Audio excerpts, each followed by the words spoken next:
Hello guys, this is Agrospace. So we've changed the bedding. So these beds are 15 days today. That is 2 weeks and 1 day. Look at the sizes. These are the Marshalls. These are the Marshalls. So doing very well.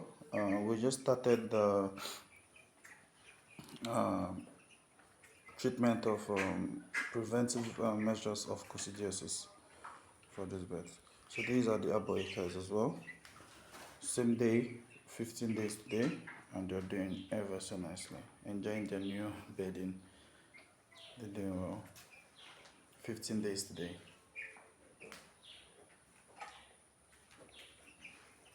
These are the Marshalls, very uniform. And these are the Arbor acres.